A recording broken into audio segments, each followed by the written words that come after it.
Hello everyone, this is Tactical Lich here, and today I'm here to do a bit of confession.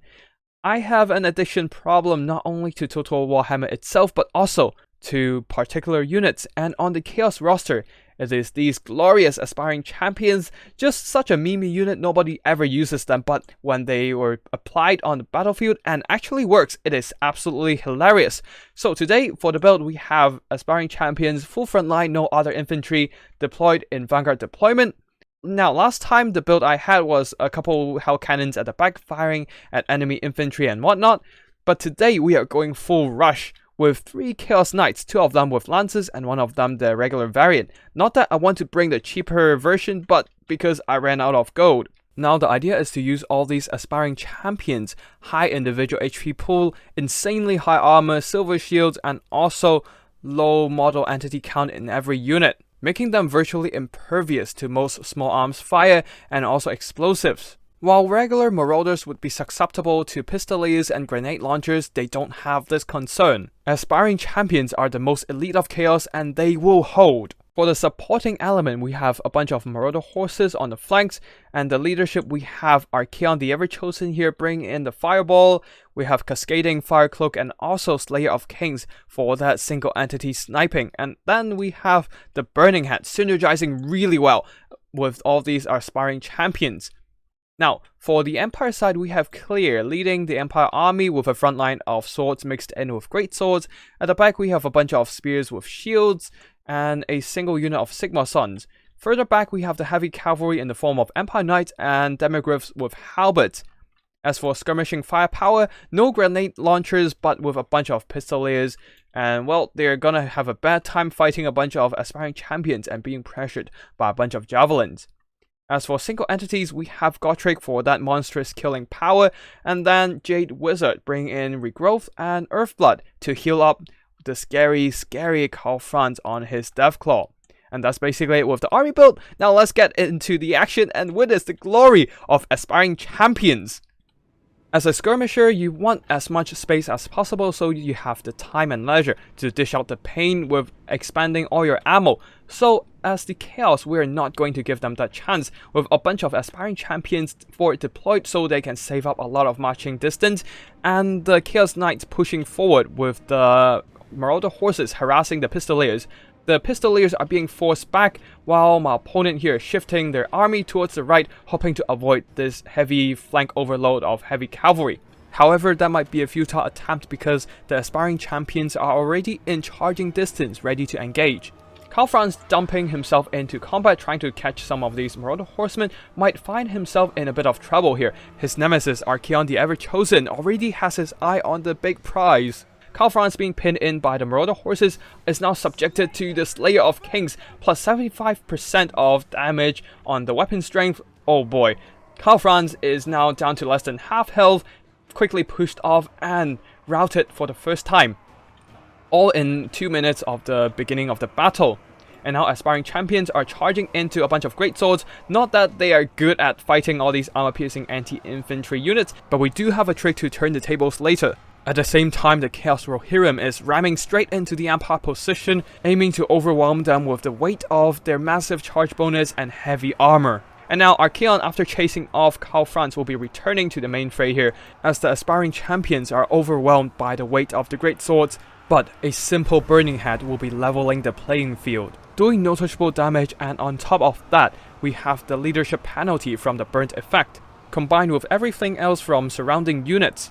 The Chaos Knights charging into the rear of the great swords, missiles from the Marauder horses chugging in, doing even more morale penalty. The great swords are at wavering territory. And you can see here, aspiring champions, due to their heavy armor and low model count, they're actually taking virtually no damage from the Burning Hat. Even the charges from the Empire Knights will not be doing too much to them due to their heavy armor and amazing melee defense. Truly a tanky unit that holds on forever. At the back here, we have the Demigryph Knights trying to engage a bunch of Chaos Knights, but being surrounded by 2 expensive elite cavalry from the Chaos, they're taking a lot of damage, especially from the heavy charge bonus with these lances. A regrowth is dropped onto them, hoping to sustain their HP throughout the engagement, but apparently that is not enough. They're actually going down quickly, shattering on the first engagement, and a regrowth is wasted. Now back to the main melee grind here. It is well and truly a mess. With all the units intermixed with each other, this is another beautiful chance for a burning head, and soon Archaon will be dropping one right on top of all these state troops. As the flaming skull leaves behind a trail of destruction and burned bodies, the aspiring champions are completely unfazed, reveling in this slaughter against mortal men, alongside their master Archaon. But Archaon needs to be careful, for Godric the Demon Slayer is coming in for the kill. With his anti-large and armor piercing, he certainly has a chance to end the Ever-Chosen on horseback. He'll be stuck fighting here for a bit now because I basically forgot about him, busy microing all these Chaos Knights and the Marauder Horsemasters, hoping to push away all these Pistoliers. And now there is the Archaon here taking massive damage from Godric. In a matter of seconds, Godric was able to bring down Archaon to around half health, truly proving his name as the mighty Doom Slayer. On the periphery of battle, we have a bunch of horsemen and horsemasters basically chucking javelins wherever they can, hoping to chip away the health of Karl Franz, who is buffed up by Galmaraz right now, dishing out some massive pain to my Chaos Knights with lances. Even the aspiring champions are feeling the pain right now and are routed.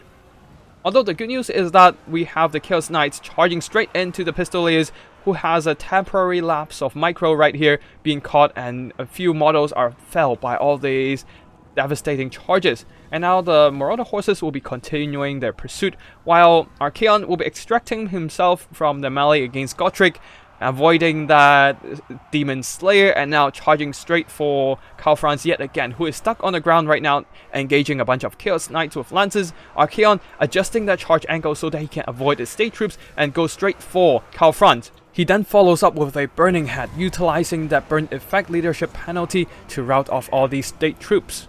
The swordsmen are gone, spearmen wavering as well, leaving Karl Franz completely alone against the single entity duo. This forces him out of the engagement as the Marauder horsemen are chugging javelins into him, capturing his attention.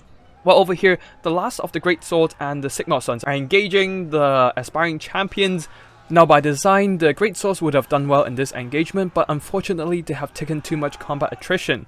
On their last leg right now, wavering in terms of leadership, they are no match for the aspiring champions with their 62 melee defense. With only 32 melee attack, and even after the bonus versus infantry, that was like what, 42 attack in total, they actually do not have what it takes to punch through all these aspiring champions' defenses. At least not when they do not have enough entity models to surround their foes. Now back to Karl Franz, who have finally found some success in routing off my Chaos Knights. However, his large hitbox subject himself to a huge amount of javelin fire, chipping away his health despite all the healing coming from the Jade Wizard. I totally did not hunt him down, so that was a mistake on me, allowing Karl Franz to recover again and again, giving myself actually a disadvantage in terms of balance of power, since Archaon is so weak in HP right now while my opponent still have two rather healthy characters on the field. Karl Franz will be continuously chasing off the Marauder Horsemaster, but they will be too fast for Deathclaw to catch up, so Karl Franz will be pulling back to the engagement again, hoping to hunt down my other heavy units, and also maybe get a drop on Archaon the Ever-Chosen. But the Chaos Knights are still around, charging into the Empire Knights. Karl Franz hoping to finish them off with a charge, but they're a bit too tough for him to obliterate right now, and Archaon is hot in pursuit, forcing Karl Franz to pull away from this engagement. The Chaos Knight will be continuing the pursuit despite the Empire Knight and Jade Wizard are nearby, hoping to finish off the Empire leadership once and for all, while the Marauder Horsemasters will be continuously harassing Deathclaw with their pesky javelins. In the middle, Godric is fighting a bunch of aspiring champions being pinned down. The 62 melee defense of these aspiring champions will actually do okay against the 70 attack on Godric, basically distracting him so that Archaon will have the time to start chasing off other units and whatnot, finishing off the rest of the Empire army. And with the javelins and the pursuit of the Chaos Knights, Karl Franz is being routed for the third time and shattering. That leaves the Empire army leaderless, with only Godric their last chance of winning. But with Archaon charging in with that Slayer of Kings, Cascading Fire Cloak buffing his damage, the first hit he can get on Godric, combined with the charge bonus, actually reach over 1,000 damage, and now Godric is just obliterated. Now Godric might be tough, but without any armor or damage resistance ability on him, he got straight up KO'd by the Ever-Chosen. And with the Doomslayer going down, the Empire decided to call the retreat. This build is not only viable against Empire, but also any faction that relies on a combination of small arms fire and a frontline that can be incinerated by the Burning Head. Basically, you rush with the Aspiring Champions Vanguard deployed, they will be absorbing a whole bunch of enemy firepower, including the armor-piercing arrows from these Starfire shafts. And once they start engaging with enemy units, pinning them down in position, you can drop your Overcast Burning Head.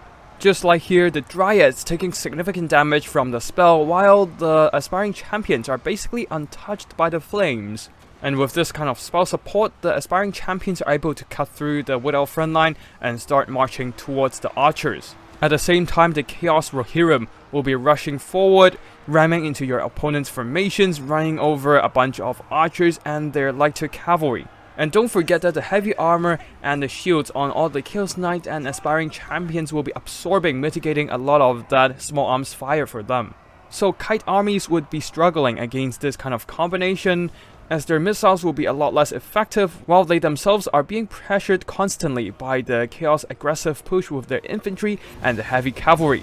And don't forget that on the flanks, there are always Marauder horses harassing, ready to disrupt your opponent's forces. Theoretically, this build can work against all three Elven factions, including Wood Elves like here, the High Elves, and also the Dark Elves. It might work against Vampire Coast and Skaven. It might work against the Bretonnians as well if you can hold back their famous knights. I didn't manage to test every single matchup, so viewers, there's only one way to find out, and that is to play it yourself.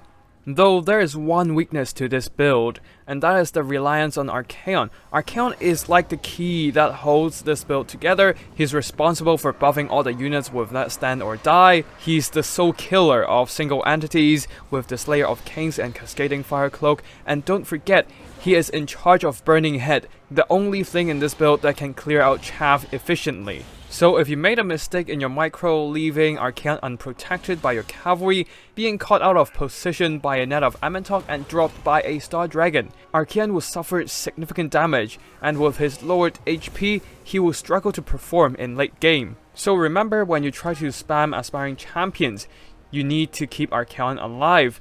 All of his abilities are crucial in making the build work. If you lose him, the game might as well be over. Chaos Knight and Marauder horses might be strong, but they are not enough to carry the game against endless chaff and powerful single entities. Before we end this video, I want to look at this post-battle screen to point out a few things for you about this build. So you can see that Archaon the Ever-Chosen here getting over 4k worth of damage value. He was doing a lot of heavy lifting here, Burning Head, roasting a bunch of state troops, hunting down Calfront and also Gotrek. He is the most important damaging factor, probably the win condition of this entire build. Of course, the other components of this build did a lot of work as well. You can see that the Chaos Knights, the regular variant, and one of the Lances got quite a bit of damage value. The other not so much, running around being hunted down by Calfront and Gotrek. Also taking some damage from engaging the Demogryph Knights, but overall very solid performance by rushing down the Empire positions. While the Skirmishers, of course as usual, they are also great at dealing with any troops honestly, especially the Marauder Horse Masters. They are one of the better counters against the Pistoliers, and also their Javelins can do some decent armor-piercing damage against Calfront and the heavy cavalry. Using their mobility, they were able to chase down a bunch of routed troops as well, rear-charging state troops, triggering breaks everywhere on the battlefield. Marauder horses truly are one of the most versatile unit on the Chaos roster. Now, on the Empire side, you can see that Calfront unable to do a lot of damage due to the fact that Archaon has been hounding him the whole time. Gotrek did a lot of damage, cutting down Archaon the Ever-Chosen, but still, in the end, one single charge from Archaon with all his buffs on was able to floor him. As for the rest of the state troops, you can see that they were no match against the Aspiring Champions. They simply did not have the armor piercing to cut through the heavy armor of all these Aspiring Champions, and their attacks are too low to punch through the melee defenses, 62 on all these Aspiring Champions. Now, Great Swords had a little bit better time cutting through one of my Aspiring Champion unit, but the Burning Head totally leveled the playfield. Combined with rear charges from the mobility, these elite state troops are still state troops after all, failing to hold the line, allowing the Aspiring Champions and the Chaos Cavalry to just stir a huge mess on the Empire formations. As for the mobility on the Empire side, Demigryph Knights attempted to do some damage to the heavy cavalry of Chaos. Same goes for the Empire Knights here, but just quite not enough with all this heavy weight, heavy metal flooding towards them. As for the Pistoleers, you can see that they managed to earn back part of their value, but overall, they were mostly just damaging my bunch of Marauder horses and wasn't able to do too much against my Knights and Aspiring Champions. With nothing stopping this heavy metal push, the Empire line simply faltered under enemy charges and the might of the Burning Head. So yeah, Aspiring Champions, despite not being a meta unit at all ever since it came out, they are still viable on the battlefield if you put a little bit more thought into them. And yeah, that's gonna be it for today's video. Big thanks to Yumi for playing against me as the Empire player, and also, since this build actually came from an inspiration from our old friend Me, a Taiwanese YouTuber, just want to do a shout out to them. They run a Mandarin Chinese YouTube channel with regular Total War Warhammer battle replays. So if you're a Chinese speaker and want to watch some more battle replays, go down to the description below and there will be a link to his channel. Also, thank you for watching this video. Viewers, I hope you enjoyed. If you do, remember to hit the like and subscribe to keep an eye out on new video uploads on this channel, including wild army builds like this one, battle replays, and also tips and strategies for Total War Warhammer multiplayer. And if you have any replays you want to showcase, feel free to drop by my Discord or send me an email with the replay file attached. I'll be sure to check them out. And yeah, that's basically it for today. Thank you for watching, and I'll see you in the next one. Actor College, signing out.